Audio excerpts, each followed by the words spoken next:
오늘 우리에게 주신 하나님의 말씀은 디도서 2장 11절에서 14절 말씀입니다.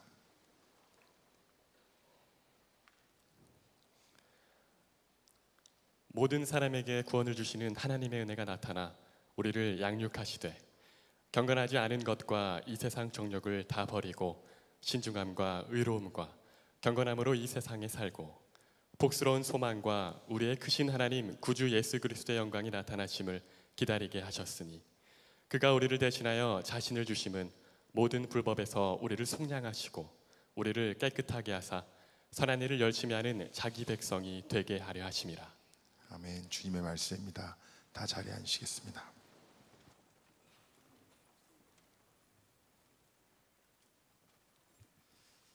네, 반갑습니다. 오늘 여러분들과 하나님의 말씀을 함께 나눌 텐데 무더운 날씨이기도 하고 또 우리의 생활이 분주하고 또 마음을 하나님께 이렇게 집중하기가 어려운 또 때인 것 같기도 합니다. 오늘 정말 예수님께서 우리 모두에게 어떠한 말씀을 주시고 또 우리에게 믿음의 도전을 하시는지 정말 성령께서 역사하시기를 우리가 갈망하면서 함께 말씀을 나눴으면 좋겠습니다. 오늘 나누려고 하는 말씀은 우리가 믿음으로 구원받은 백성, 믿음으로 구원받았다면 마땅히 행하여야 할 삶이 있다는 것입니다. 너무나 자주 들은 이야기 같지만 이것이 우리 가운데 다시 한번 증거되고 나누기 원하는 것은 믿음대로 살지 못하는 우리의 삶이 있기 때문에 그런 거죠. 믿음으로 구원받는다. 여러분 믿으십니까? 네. 우리가 율법의 행위로 구원받을 수 있는 것 그런 것 아니다라는 거죠. 사실은 율법의 행위로 구원받을 수 있는 것에 대해서 너무나 강조하고 너무나 그것에 따라서 외형적인 신앙생활을 강조하였던 그런 중세교회의 문제점들 때문에 사실 종교개혁이 일어났던 거죠. 그래서 종교개혁 이후에 우리 개신교 신앙생활 가운데 율법의 행위로 구원받는 것 아니고 인간의 성취를 통해서 구원받는 것 아니고 교회가 은혜인 양 모든 것을 감독하고 통제하는 그런 구원 아니라 예수 그리스도에 관한 전적인 믿음을 통해서 우리가 구원받는다. 이것을 우리가 붙잡고 신앙생활을 하게 되었습니다. 너무나 중요한 고백이죠. 그런데 오늘 여러분과 나누려고 하는 그 믿음으로 구원받는다는 우리의 정말 은혜로 우리가 취하고 있는 이 이야기, 이 진리를 우리가 조금 더 생각해 보고자 하는 것입니다. 믿음으로 구원받는다는 것은 굉장히 중요한 이중적인 의미를 가지고 있습니다. 오로지 은혜를 입은 자들, 믿음으로 구원받은 자들이라면 마땅히 행하여야 할 책무가 있고 마땅히 살아내야 할 삶의 열매가 요청이 된다는 것입니다. 여러분, 때를 따라 적셔주는 비와 또 토양의 영양분을 공급받는 그런 나무가 있다면 아무런 조건 없이 그 나무가 살아갈 수 있는 모든 영양분이 공급되어지는 나무가 있다면 그 나무가 마땅히 맺어야 할 열매가 있다는 거예요. 우리가 어떠한 조건이 아니라 예수 그리스도를 믿는 믿음으로 말미암아 모든 삶의 생명을 공급받았다면 우리가 마땅히 맺어야 할 열매, 마땅히 주님 앞에서 살아가야 할 삶의 모습이 있다는 것입니다. 오늘 디도서에 보면 오늘 우리가 읽은 말씀의 맨 마지막 절에 이렇게 기록이 되어 있습니다. 그가 우리를 대신하여 자신을 주심은 모든 불법에서 우리를 속량하시고 우리를 깨끗하게 하사 선한 일을 열심히 하는 자기 백성이 되게 하려 하심이라. 예수 그리스도께서 모든 불법에서 우리를 속량하신 이유가, 우리를 깨끗하게 하신 이유가, 우리에게 믿음으로 구원을 받게 하신 이유가 이 땅에서 선한 일을 열심히 하는 자기 백성이 되게 하려 하심이라. 하나님의 자녀다운 삶을 살도록 우리를 이끌어 주셨다는 것입니다. 여러분, 우리가 이 땅에서 구원받은 자로서의 마땅한 책임을 다하지 못하고 구원받은 하나님의 자녀다운 삶을 사는 것 없이 오로지 내가 구원받은 만족 추구하고 내 삶의 안위를 정말 믿음이란 이름으로 나만의 삶의 안위를 추구하고 있다면 그것이 사실은 우리의 삶을 무너뜨리고 우리의 교회를 무너뜨리는 값싼 은혜가 아닐런지 모르겠습니다. 오늘 그냥 분명하게 여러분과 나누기 원하는 것은 믿음이라는 것은 믿음대로 살아가는 것까지를 이미 포함하고 있는 말인 거죠. 예수 그리스도를 믿는다, 내가 믿음을 가진 자다라는 말은 이미 그 믿음대로 살아가는 것을 포함하고 있는 것입니다. 그래서 믿음대로 행하는 자들이 모여서 이 세상의 거대한 흐름도 바꾸어 놓을 수 있는 것이죠. 여러분, 그런 한번 질문을 스스로에게 던져보신 적이 있는지 모르겠어요. 하나님께서 우리에게 구원을 베풀어 주신 이유가 뭘까? 왜 나에게 구원을 베풀어 주셨을까? 물론 우리가 하나님의 자녀이기 때문에 그런 것 맞지요. 그렇다면 자녀다운 삶 그리고 믿음을 가지고 이 세상에서 산다는 것은 무슨 의미를 가지고 있는 것일까? 우리 청년의 때 우리가 깊이 간직하고 질문해야 될 그런 물음이라고 생각이 듭니다.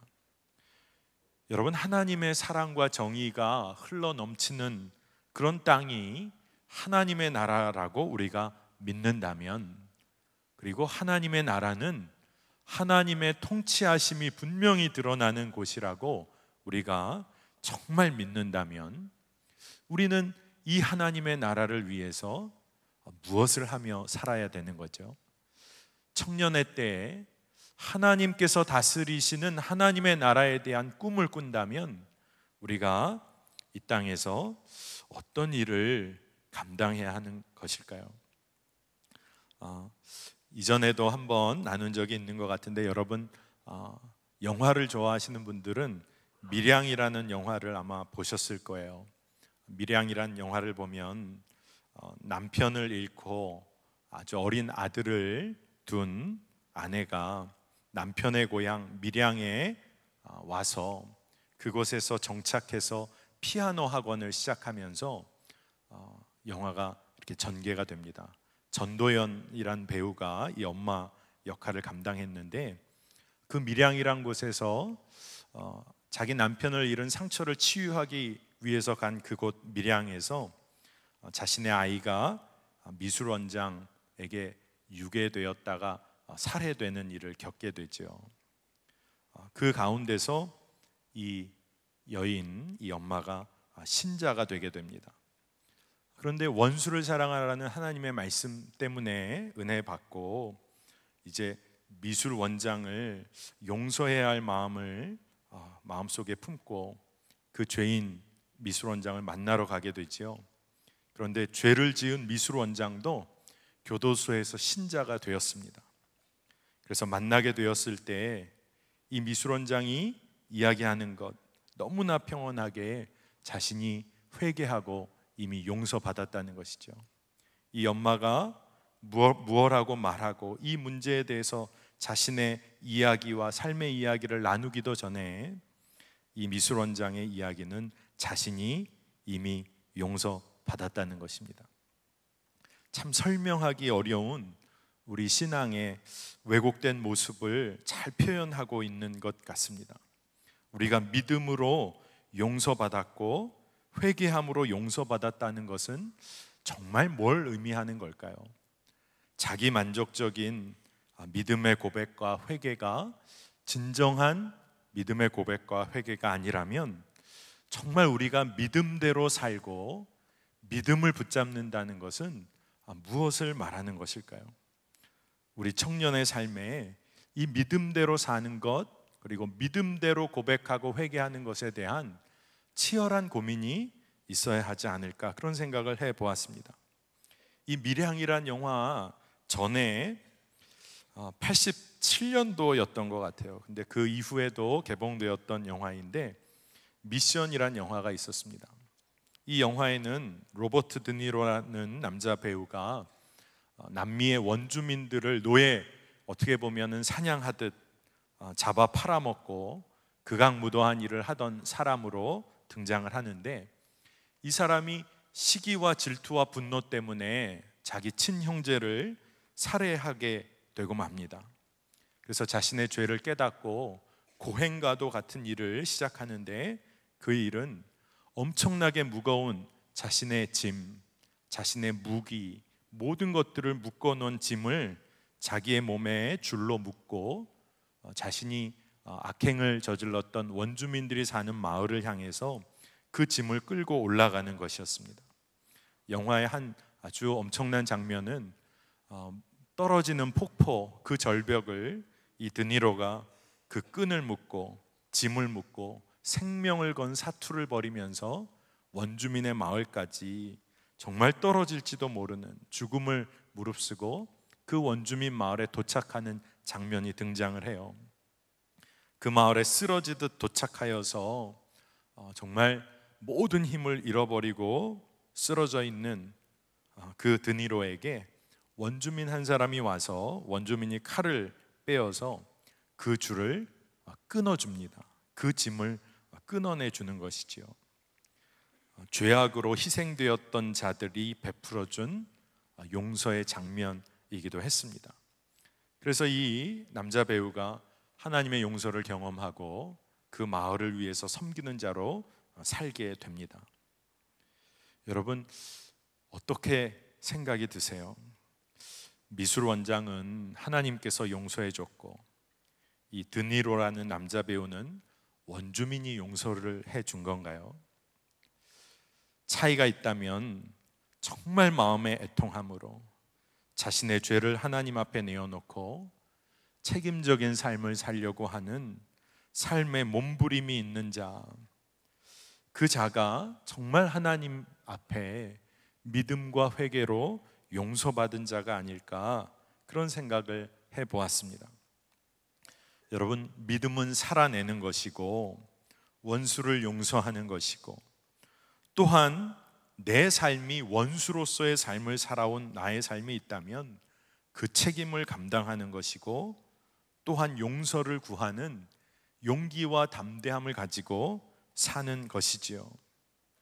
세상에 많은 사람들이 그저 넘어가고 좋은 게 좋은 것이라고 여기는 그런 삶의 방식과는 다르게 우리가 하나님의 믿음대로 살아가는 것, 그 믿음의 그 귀하고 구별됨을 우리가 추구하는 것, 그것이 믿음대로 사는 것이라 생각을 해봅니다. 오늘 우리가 읽은 말씀을 보면 11절 12절에 이렇게 기록이 돼 있어요. 모든 사람에게 구원을 주시는 하나님의 은혜가 나타나 우리를 양육하시되 경건하지 않은 것과 이 세상 정욕을 다 버리고 신중함과 의로움과 경건함으로 이 세상에 살고. 우리가 하나님의 구원을 은혜로 다 받은 자이지만 그 은혜로 말미암아 우리는 경건하지 않은 것과 이 세상 정욕을 다 버리고 이 세상 가운데서 신중함과 의로움과 경건함으로 살도록 우리가 이끌림 받았다는 것이죠. 여러분, 하나님의 구원의 은혜를 입은 자가 이 세상의 것과 구별된 삶을 살아야 하는 믿음의 삶에 도전이 있다는 것입니다. 여러분, 어떻게 그럴 수 있죠? 굉장히 어려운 문제 같잖아요. 그런데 예수님께서는 이 문제에 대해서 아주 명확하게 우리가 가야 할 길을 말씀해 주고 계세요. 그것은 믿음대로 사는 거, 그것은 예수께서 하나님의 아들이심을 믿는 그 믿음이 분명하면 된다라고 말씀을 하십니다. 요한일서 5장 4절에서 5절 말씀을 제가 한번 읽어보겠습니다. 무릇 하나님께로부터 난 자마다 세상을 이기느니라. 세상을 이기는 승리는 이것이니 우리의 믿음이니라. 예수께서 하나님의 아들이심을 믿는 자가 아니면 세상을 이기는 자가 누구냐? 우리가 세상과 구별되고 세상을 이길 수 있는 믿음이 예수께서 하나님의 아들이라는 것을 믿는 믿음으로부터 시작된다는 거예요. 요한복음에 보면 제자들과 무리들이 예수님께 와서 그런 질문을 합니다. 하나님의 일을 어떻게 하는 겁니까? 하나님의 일은 어떻게 하는 겁니까? 그랬더니 예수님께서 너무나 간단하게 말씀을 하셨어요. 하나님께서 보내신 일을 믿는 것이 하나님의 일이다. 하나님의 일은 다른 것이 아니라 하나님께서 보내신 일을 믿는 것이다. 다시 말해서 예수 그리스도, 그분이 하나님의 아들이라는 것을 믿는 것, 그 믿음이 하나님의 일과 연관이 있다는 거예요. 이게 과연 무슨 말일까요? 오늘 여러분이 한번 이 부분에 대해서 좀 생각해 보시면 좋겠습니다. 저는 묵상하면서 이런 생각을 하게 되었어요. 작은 고을 베들레헴 마구간에서 태어나신 평범하신 예수님, 또 나사렛 작은 마을 목수의 아들로 자라난 어떻게 보면 보잘것없는 시골 청년 예수, 하나님과 근본 동체시지만 자신을 비워 이 땅에는 종의 형체로 오신 예수님, 아무도 예수님을 알아봐 주지 않는 것이지요. 하나님이시지만 우리 인간처럼 모든 아픔과 고통, 한계를 짊어지시고 우리를 찾아오신 예수님, 예수님은 영원하신 분이시지만 우리의 시간의 역사 가운데 들어오셔서 우리와 똑같이 삶을 살아가신 분, 바로 이 분이 하나님의 아들이라는 것을 믿는다는 것은 무슨 의미죠? 그것은 예수님 안에 드러난 하나님의 그 놀라우신 사랑, 하나님이시지만 우리의 삶 가운데 그저 찾아오셔서 우리와 모든 것을 함께 나누신 하나님의 사랑을 우리가 끝까지 포기하지 않고 신뢰한다는 것을 말하는 것이죠. 여러분, 예수님이 하나님의 아들이라는 것을 믿는 것이 왜 하나님의 일을 하는 것과 그렇게 밀접한 연관이 있는 것이지요? 그것은 예수님 안에 드러난 하나님의 그 변하지 않는, 뭐라고 말로 표현할 수 없는 그 크신 하나님의 사랑을 우리가 붙잡고 그 사랑에 의지해서 이 땅 가운데 구별된 삶을 우리가 살 수 있다는 것입니다. 우리를 든든하게 후원해 주실 사랑의 하나님 아버지 계시다는 것이지요. 여러분, 이 믿음이 있는지를 여러분 꼭 점검하시기를 축복합니다. 더 간단히 한번 점검해 볼까요? 여러분, 다윗이 시편 23편에 노래했잖아요. 여호와는 나의 목자시니 내게 부족함이 없으리로다. 여러분, 이 말씀이 들으면 참 편안한 말씀이기도 하지만 나의 삶의 구체적인 현실 가운데 정말 여러분 이 말씀이 아멘입니까? 내게 부족함이 없으리로다. 여러분, 이 말씀에 여호와가 나의 목자시라는 이 고백이 나의 삶의 완전한 아멘으로 여러분 응답이 되십니까? 아마 이 말씀을 통해서 우리의 믿음을 아마 바로 점검할 수 있을 거라는 생각이 들었어요. 입술로 고백하고 이 말씀이 나에게 마음의 감정적인 평안을 줄런지는 모르지만 정말로 이 말씀의 능력을 여러분 누리며 살고 있는지를 우리가 점검해 봐야겠습니다. 정말 간단하지만 명확한 진리는 그리스도인들이란 하나님의 사랑과 공의를 믿음으로 살아가는 사람이라는 뜻입니다. 예수님께서 이 땅에서 살아가신 삶의 방식대로 그 모습을 따라가는 거예요. 저는 요즘에 말씀을 묵상하면서 하나님이 지속적으로 주시는 마음은 예수님을 믿는다는 이 믿음은 교리를 형식적으로 고백하고 따른다는 것이 결코 아니라는 것을 하나님이 계속 도전해 주세요. 예수님이 하나님의 아들로 이 땅에 오셔서 사셨던 그 삶의 그 길을 따라가는 것이 예수님을 믿는다는 거죠. 그것이 믿음이란 말로 표현할 수 있는 가장 정확한 이야기인 것 같아요. 예수님이 걸어가셨던 그 삶의 길을 가는 것이죠. 여러분, 사랑이란 말, 여러분 사랑이란 말이 주는 어감이나 느낌이나 그런 뉘앙스가 있으실 거예요, 개인마다. 그런데 이 사랑이란 말은 그냥 개념일 수 없잖아요. 우리가 사랑한다, 사랑이란 말은 그저 그럴듯한 개념으로 우리에게 다가오는 말이 아니잖아요. 헌신과 희생이 뒤따르는 말이고, 우리에게 말할 수 없는 기쁨을 주는 말이기도 하고, 누구에게 설명할 수 없는 내 삶의 동기가 되기도 하고, 때로는 그것으로 인하여 내가 절망 가운데서도 일어날 수 있는 힘을 주는, 정말 뭐라고 말할 수 없는 꿈틀거리는 힘이 있는 말이 사랑이잖아요. 여러분, 믿음도 마찬가지입니다. 예수 그리스도가 하나님의 아들이심을 믿는 이 믿음을 통해서 우리가 세상을 능히 이길 수 있다는 것입니다. 왜냐하면 예수 그리스도 안에 하나님의 변하지 않는 사랑이 우리 가운데 너무나도 분명하게 드러나기 때문이죠. 여러분, 누가 세상을 이길 수 있습니까? 힘 있고 돈 있고 권력 있는 자 결코 아닙니다. 말씀대로 예수께서 하나님의 아들이심을 믿는 자들이고, 그리고 이 믿음을 누리는 것이죠. 여러분, 여러분에게 이 믿음이 있다면 여러분의 삶이야말로 기적이고 축복인 것이에요. 여러분이 세상을 거스를 힘을 갖고 있는 자입니다.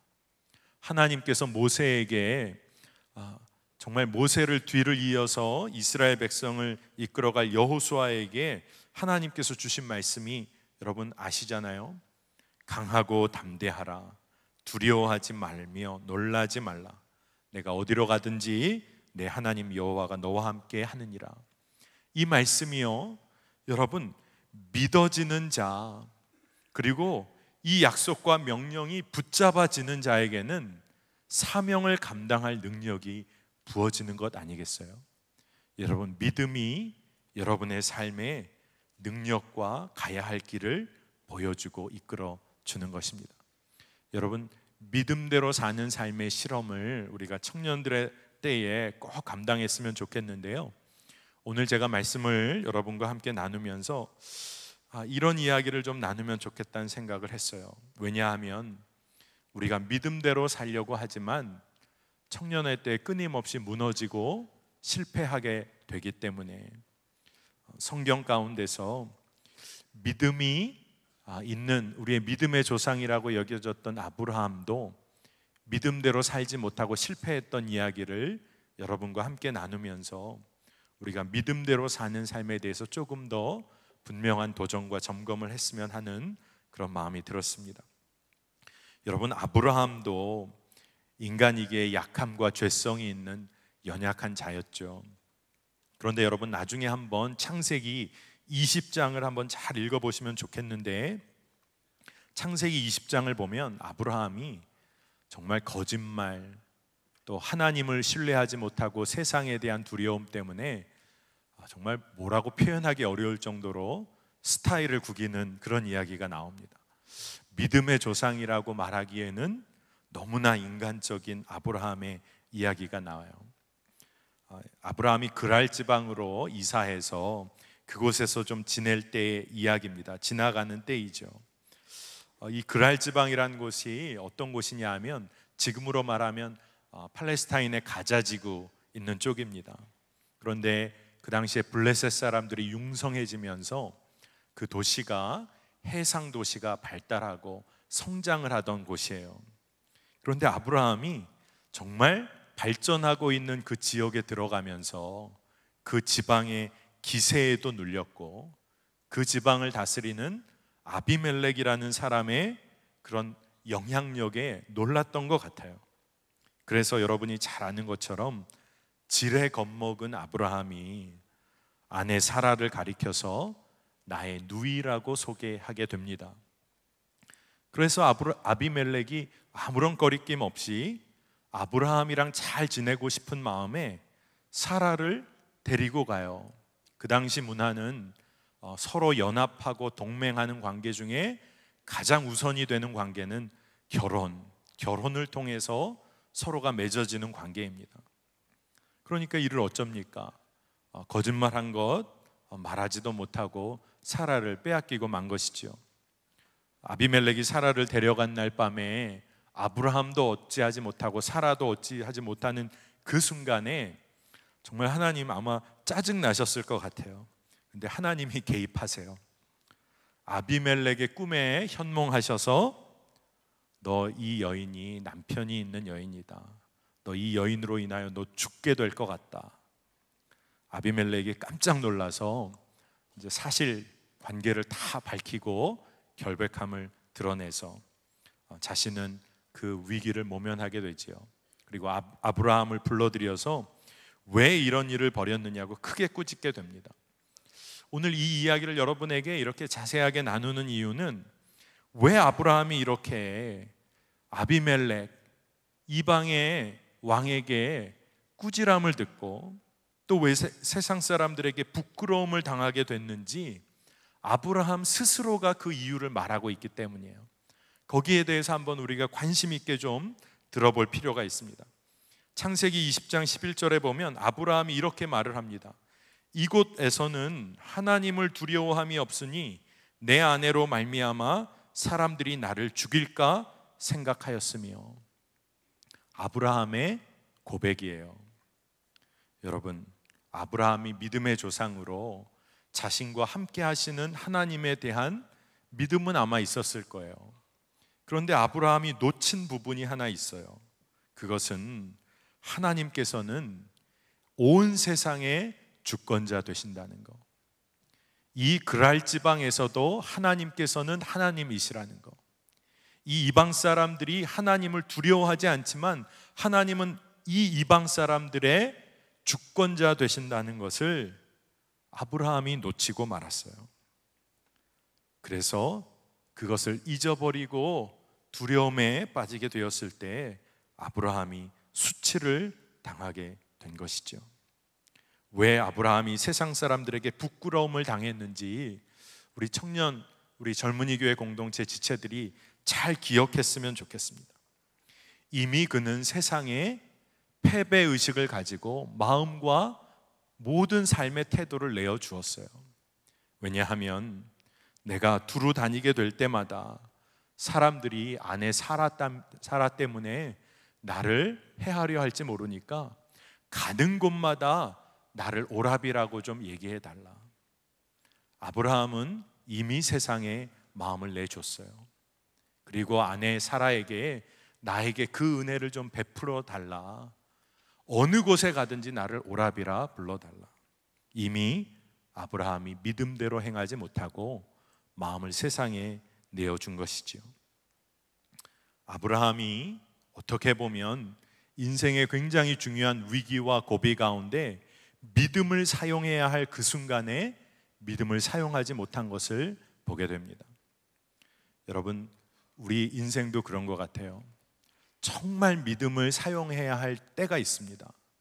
여러분, 청년의 때에 어떻게 보면 인생의 굉장히 중요한 전환기 때에 하나님을 향한 믿음을 사용하여서 반응해야 할 때가 있는데 우리가 그렇지 못하고 두려움에 빠지게 되는 때가 있는 것을 봅니다. 여러분, 인생의 중요한 고비 앞에 있는 자녀가 그 고비와 위기의 상황을 잘 극복하지 못하고 도전해내지 못하고 자포자기하는 자녀의 삶을 바라보는 부모의 마음이 어떨까요?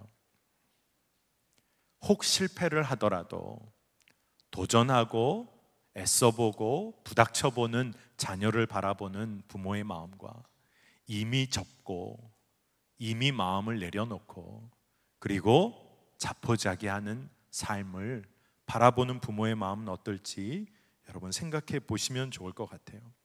아브라함을 바라보시던 하나님의 마음이 어떠셨을까? 그 연약함을 바라보시는 하나님의 마음이 어떠셨을까? 그런데 예수님은 우리에게 너무나도 분명하게 우리에게 도전하시고 초청하세요. 보라, 내가 세상을 이기었노라. 강하고 담대하라. 예수님께서는 이미 예수님께서 세상을 이기셨다라고 선포하시면서 그 주님을 쳐다보고 나아가는 것, 그것 믿으라는 거예요. 여러분, 이 믿음의 도전 여러분의 인생 가운데 새롭게 자리매김 되기를 축복합니다. 여러분, 우리가 언제 거짓말 하게 되는지 여러분의 삶을 한번 점검해 보시면 좋겠어요.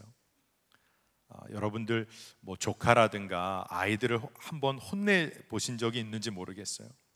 아이들 혼내고 윽박지르다 보면 아이들이 본의 아니게 변명하고 거짓말할 때가 있습니다. 세상 가운데 우리가 놓여 있을 때 두려워하고 염려하고 근심하고 세상에 우리의 마음을 그저 내어주고 패배의식 가운데 사로잡히면 우리가 두려워하고 때로는 거짓말하게 될런지도 모르지요.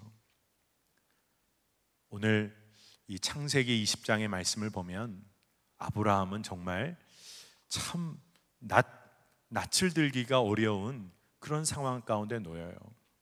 나중에 말씀을 여러분 자세히 보시면 아비멜렉이 이 모든 문제를 이렇게 해결해 가는 과정 가운데 그래도 미안한 마음 때문에 사라에게 은 1000개를 줍니다. 그러면서 아브라함에게도 갖다 줘라 이렇게 말을 할 때 뭐라고 표현하냐 하면, 아브라함이 사라의 남편인 것을 이제 뻔히 알게 됐는데도 뭐라고 성경에 정확히 기록되어 있냐면 내 오라비에게 갖다 줘라. 어떻게 보면 아비멜렉이 아브라함에게 수치를 주는 말을 하고 있는 거예요. 이미 남편인 것을 알면서도. 여러분, 우리가 믿음대로 반응하지 못하고 그리고 위기의 상황 같아서 거짓으로 대처하고 패배의식 가운데 이미 자포자기하게 될 때 우리는 우리의 수치뿐 아니라 하나님의 영광을 가리우는 자리에 놓이게 돼요. 그런데 은혜는 무엇이냐 하면 하나님께서는 참 놀라워요. 이렇게 스타일 구기고 실족한 아브라함을 사용하십니다. 창세기 20장의 마지막 부분을 보면 이 아브라함의 기도를 통해서 아비멜렉과 그의 아내와 여종이 치유함을 받아서 출산하는 생명을 낳게 되는 은혜를 아비멜렉 가문이 누리게 돼요.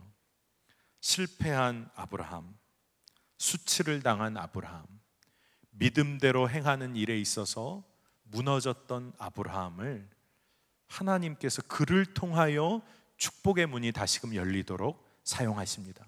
오늘 저는 여러분에게 나누려는 이야기가 한 가지예요.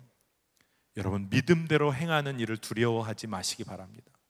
믿음대로 행하는 삶 가운데 때로 우리가 실패하는 것처럼 보일 때가 있어요.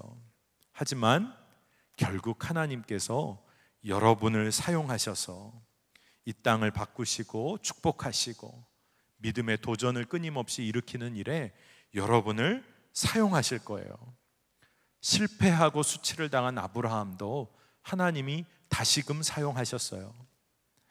여러분, 우리가 믿음대로 행하려고 우리의 삶을 주님께 의지하고 나아갈 때 하나님께서 그 일을 이루어 주실 거예요. 여러분, 구원받은 자의 마땅한 삶을 누리기를 우리가 갈망하며 기도했으면 좋겠어요. 우리가 그저 구원받은 은혜를 만족하는 자가 아니라 이제는 우리가 지레 겁먹고 하나님의 약속 잊어버리고 세상의 소리에 영합해서 그저 거짓말하고 초라해질 대로 초라해져서 그저 세상 따라 사는 사람 아니라 하나님의 음성을 듣기를 원합니다. 하나님께서는 너의 모습을 되찾으라고 말씀하세요. 하나님의 자녀, 왕 같은 제사장, 너는 하나님의 백성인데 그 모습을 되찾으라고 기억하라고 주님은 우리에게 말씀해 주세요. 여러분, 우리가 믿음을 머리로만 아는 것이 아니라 우리의 삶으로 한번 살아내는 일에 한 발자국을 정말 내 딛기를 축복합니다. 미국의 살림 왕으로 유명한 깁슨이라는 사람이 예전에 인터뷰를 한 내용을 한번 보았어요. 깁슨의 성공이 너무나 놀라워서 고아 출신이었던 깁슨이 살림 왕으로까지 성장한 모습을 보면서 많은 사람들이 그에게 성공할 수 있었던 비밀을 물어봤어요. 이 깁슨이 세 가지를 대답했습니다. 여러분, 성공에 대한 비밀이니까 귀가 번쩍 뜨이실런지도 모르겠어요. 첫 번째가 하나님의 인도하심을 믿고 주의를 성수하고 불평 없이 맡겨진 일에 최선을 다하는 것입니다. 둘째는 술 마시지 않는 것. 셋째는 부지런한 것입니다. 여러분, 좀 김이 좀 새지 않으세요? 뭐 특별한 성공의 비밀을 알고 싶었을지 모르는데 깁슨이 이 이야기를 했어요. 그랬더니 사람들이, 질문한 사람들의 반응이 그거 뭐 그 정도의 반응이었죠. 그런데 문제는 뭐냐 하면 그것을 살아내는 게 중요하다는 거예요. 하나님의 인도하심을 믿고 술에 취하지 않고 부지런하고 성실하게 일하는 것에 관한 삶을 살아내는 것이 성공의 비밀이라는 것이죠. 여러분, 믿는 것과 우리가 아는 것, 삶을 살아내는 것, 이것은 다 따로따로 우리가 말할 수 있는 것이 아니라 우리가 믿는다는 것은 우리의 암과 실천이 하나라는 것을 말하는 것이죠. 예수님이 그렇게 삶을 사셨잖아요.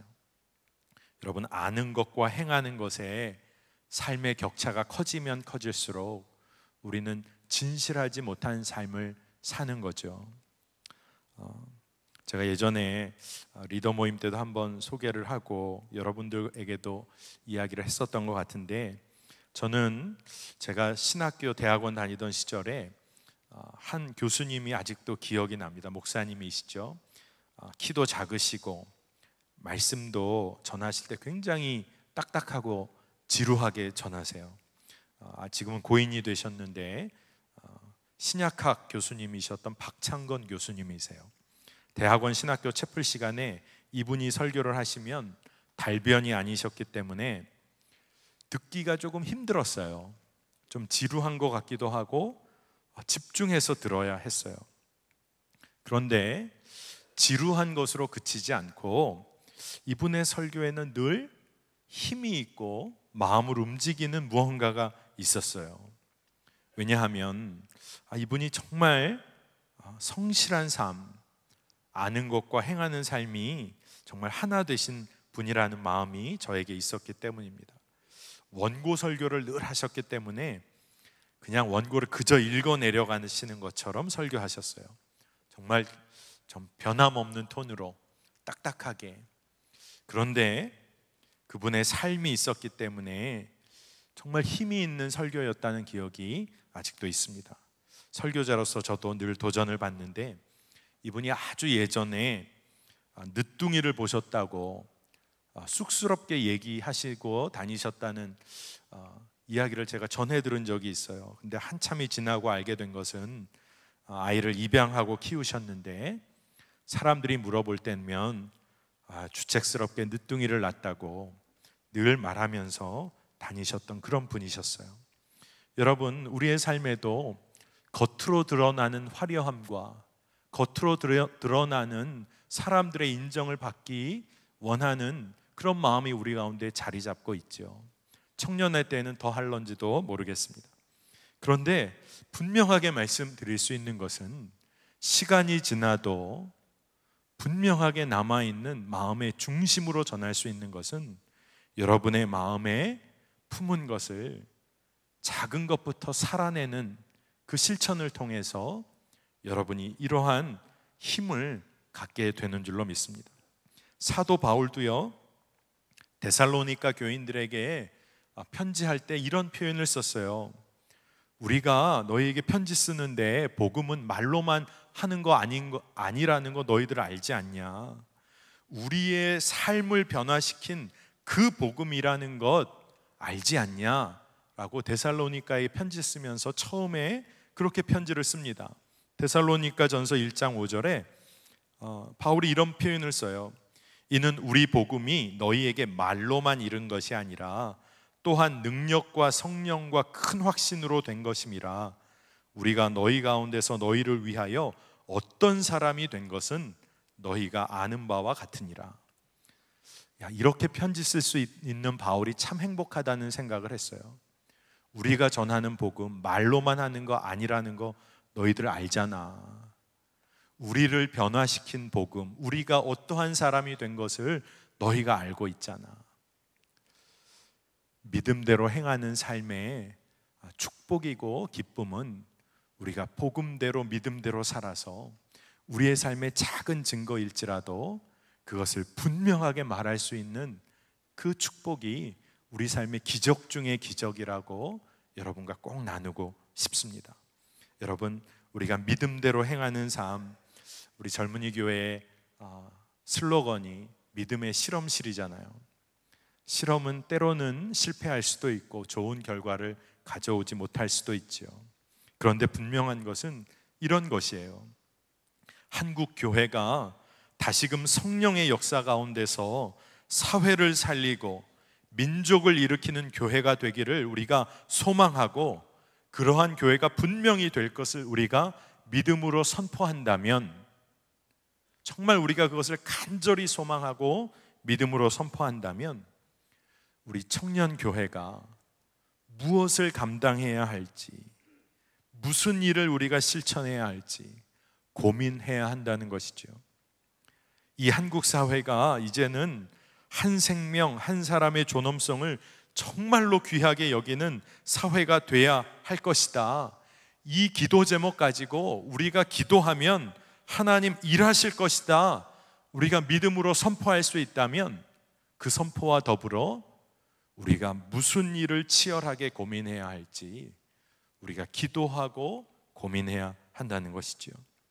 하나님의 사랑과 이웃 사랑이 온 율법과 선지자의 강령이라는 것을 우리가 하나님의 말씀대로 믿는다면, 그리고 그 믿음이 우리 가운데 있다면, 그 다음에는 정말 사랑하고 사는 일에 우리의 삶이 어떻게 열려져야 할지 고민하고 믿음의 실험을 감당해야 한다는 것이죠.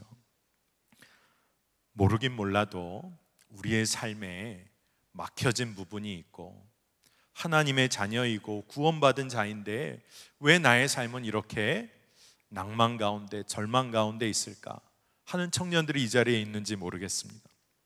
그렇다면 오늘 기도의 제목을 바꿔보시기를 축복합니다. 그것은 뭐냐 하면, 하나님, 제가 구원받은 자녀로서의 마땅한 삶을 살기를 원합니다. 그 삶을 사는 일에 두려움을 내어 쫓아주시고, 하나님, 그 일 감당하는 일에 기쁨을 주시옵소서. 구원받은 자의 마땅한 삶을 살려고 할 때마다 세상 가운데 손해볼 것 같고, 세상 가운데 내가 정말로 두려움 가운데 무너질 것 같아서 가지 못한 길이 있다면 오늘 우리가 그렇게 좀 기도했으면 좋겠습니다. 하나님, 세상 가운데 두려워하여 머뭇거리며 가지 못했던 길들이 너무나 많습니다. 하나님, 하지만 제가 믿음대로 행하기를 원합니다. 나의 삶이 믿음대로 행하여질 때 하나님 이루실 일을 제가 보기를 원합니다. 우리 공동체가 함께 보기를 원합니다. 오늘 우리가 그렇게 기도할 때 하나님께서 우리의 인생 가운데 작은 변화를 일으키실 줄로 믿습니다. 이 교회가, 한국 교회가, 이 한국 사회가, 그리고 우리의 삶이 변화되어질 것을 우리가 믿음으로 선포한다면 그에 합당한 삶의 열매와 길이 우리 가운데 열려지고 또 실천할 힘도 우리에게 주실 줄로 믿습니다. 우리 이 시간에 오늘 허락하신 말씀 붙잡고 기도하고 또 하나님께서 허락하신 성찬의 테이블로 우리 함께 나아가겠습니다. 우리 이 시간에 기도할 때 이렇게 기도하십시다. 하나님, 더 이상 두려워하여 머뭇거리고 믿음대로 살지 못하는 어리석은 자로 주님 남아있지 않게 해주시고, 세상을 변화시키는 믿음의 청년들로 세워 주시옵소서. 믿음대로 행하는 축복을 누리게 하여 주시옵소서. 구원받은 자의 마땅한 삶의 열매를 맺게 하여 주시옵소서. 우리 주의 이름을 한번 부르고 기도함으로 나아가겠습니다. 주여,